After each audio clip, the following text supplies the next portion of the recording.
En primer lugar, quiero darles las gracias a todas y todos por su asistencia a este espacio.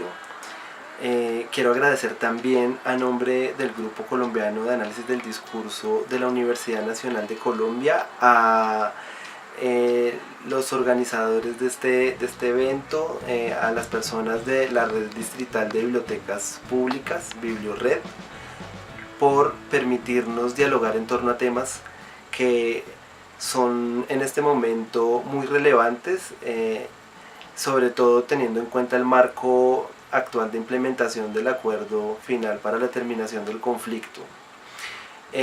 Cuando estamos pensando en el tema de construir condiciones para que la paz sea posible, se nos vienen a nosotros a la mente como varias cosas, varias preguntas. En primer lugar, la pregunta sería: ¿cuáles han sido las condiciones o cuáles han sido las situaciones que han impedido que podamos disfrutar de la paz en tanto derecho colectivo? También nos vienen otras preguntas a la mente. ¿Qué necesitaríamos para que la paz fuese posible? Y una tercera pregunta podría ser: sobre la base del lugar que cada cual ocupamos en la sociedad, ¿cómo podríamos contribuir a construir paz? Nos parece a nosotros que estas tres preguntas han sido preguntas tal vez centrales que nos podrían arrojar luces sobre el contexto actual y sobre lo que podríamos hacer. En el marco del acuerdo de paz,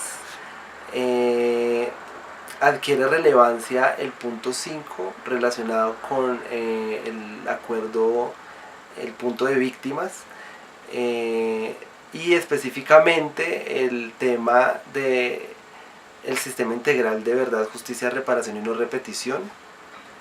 Y allí adquiere centralidad el tema de la posible construcción de un grupo o una comisión que permita clarificar hechos, que permita clarificar situaciones, actores participantes, intereses, etcétera, que determinaron de alguna forma la dinámica del conflicto armado. En ese sentido, en este punto del acuerdo se habla de la creación de la Comisión para el Esclarecimiento de la Verdad, y en el marco de esta institución transitoria, el tema de la memoria es tal vez uno de los ejes transversales para la construcción de paz. ¿De qué hablamos cuando hablamos de memoria? Cuando hablamos de memoria hablamos de la posibilidad de recordar hechos, de recordar acontecimientos, de recordar lugares, personas, intereses. Entonces, cuando hablamos de memoria en torno al conflicto armado, estamos pensando en clarificar cuáles fueron los móviles que nos condujeron como sociedad a resolver los conflictos que teníamos entre diferentes sectores por vía armada. Y cuando estamos pensando en clarificar qué nos llevó a la vía armada, pues encontramos varias cosas. Encontramos problemas estructurales que ha tenido la sociedad colombiana. Hablamos de la desigualdad, hablamos de la injusticia social, de restricciones al acceso a derechos sociales, es decir, al trabajo, a la educación, a una vivienda digna, a un salario digno, trabajo estable, etcétera, que han generado desde muchas décadas atrás inconformidades en diferentes grupos sociales que al no ser escuchadas por el Estado, al no ser escuchadas por las instancias de toma de decisiones, condujeron a que se construyeran esas condiciones para que las diferencias o las tensiones sociales se tramitaran por la vía de la violencia. Entonces tenemos una lección ahí: no escuchar, no tramitar problemas estructurales como la desigualdad contribuye a construir contextos de guerra. Una segunda, digamos, preocupación que surge en el marco de estas reflexiones tiene que ver con los imaginarios, los saberes que también contribuyen a que la violencia sea posible. Cuando vemos, por ejemplo, el papel de los medios de comunicación actual, uno puede ver varias cosas. Primero, que cuando se hace referencia a problemas estructurales como la pobreza o a, digamos, propuestas de sectores políticos que no han sido nunca del agrado de los grupos de poder, se utilizan expresiones denigrantes, se utilizan lenguajes de violencia, lenguajes que contribuyen a reproducir el odio y que no contribuyen a que haya una mejor convivencia y coexistencia pacífica. Por ejemplo, a propósito de la campaña presidencial actual, es ya un lugar común que los medios de comunicación más importantes se refieran a propuestas críticas que consideran de alguna forma contradictorias con los intereses de los dueños de los medios, como por ejemplo se utiliza la expresión castrochavismo para referirse a un pensamiento que propone la transformación de condiciones de inequidad, o se utilizan palabras en las que quienes exponen estas propuestas son propuestos como si fueran enemigos públicos, como si fueran peligros sociales, etc. De igual manera, desde otros lugares los lenguajes de odio han sido muy comunes y han contribuido a la violencia. Pensemos, por ejemplo, en la escuela, de las formas como se tramitan los conflictos, como los niños, por ejemplo, cuando los niños se pelean, los lenguajes que utilizan para referirse entre ellos. Por ejemplo, cuando pensamos en como lo que pasó con el caso de Sergio Urrego, en la posibilidad de que haya una persona con una orientación sexual o una identidad de género distinta, las reacciones tanto de profesores como de las otras personas que también hacen parte de la comunidad educativa, cuáles son los discursos que se reproducen para violentar estos lugares. Pues así como en este caso, en muchos otros escenarios los lenguajes han propiciado distintas formas de violencia e intolerancia social.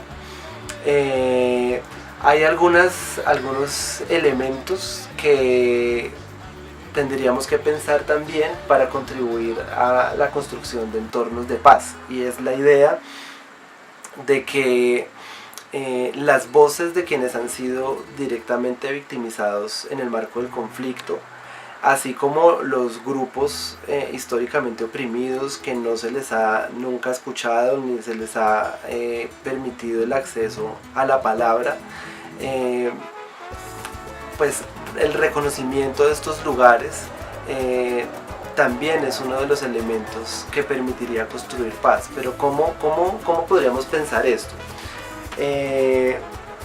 Los sujetos que han sido directamente victimizados en el marco del conflicto armado colombiano han venido construyendo discursos en donde han hecho algunas reclamaciones que son históricas. Hablamos de justicia, hablamos de verdad, hablamos de esclarecimiento de los hechos, de reparación. Estos intereses, estas reivindicaciones han venido siendo sistemáticamente desconocidas por distintos actores y especialmente por el Estado. El Estado recientemente, y a propósito de los acuerdos de paz, y desde unos años atrás ha venido construyendo instituciones que se han encargado de gestionar asuntos relacionados con el conflicto, la resolución del conflicto y la construcción de paz, pero vemos que todavía ciertas expresiones, ciertas experiencias han sido desestimadas y no reconocidas por el Estado. Recientemente, por ejemplo, el Centro Nacional de Memoria Histórica ha generado una fuerte controversia al no reconocer que el partido Unión Patriótica fue sujeto de exterminio político y asignarle a esta situación que vivieron miles de militantes de este partido categorías que no describen esa situación, esa condición de sistematicidad de la violencia por la que atravesaron en distintos momentos de la historia, especialmente en los años 90. Entonces, este no reconocimiento obstaculiza la construcción de paz. Entonces, cuando hablamos de memoria, hablamos de reconocer a quien vivió la tragedia, a quien vivió la violencia en su singularidad y en su potencial transformador. Otro, digamos, y ya para finalizar, elemento que podría contribuir a la construcción de paz tiene que ver con la transformación de las actitudes y las prácticas en los espacios de la cotidianidad de la vida. No solamente cuando hablamos de paz estamos pensando en los acuerdos entre los actores armados o entre estos y el Estado, sino que estamos pensando en que hay una compleja red de prácticas cotidianas que pueden contribuir a la paz o pueden generar violencia.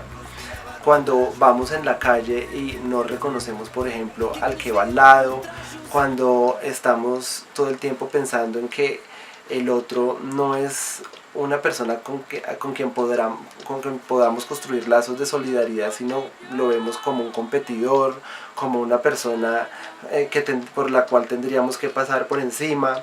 Entonces allí se van construyendo estos discursos que contribuyen a la guerra. Creo que no hay mayor guerra que la que se produce en los espacios más relacionados con la vida cotidiana. Y ya con estas pocas reflexiones, pues convocarlos a que nos sigamos pensando la paz, que no es un derecho de unos pocos o no es una cuestión del Estado o de las guerrillas o de los paramilitares, sino que la paz es un derecho colectivo y es de todos. Muchas gracias.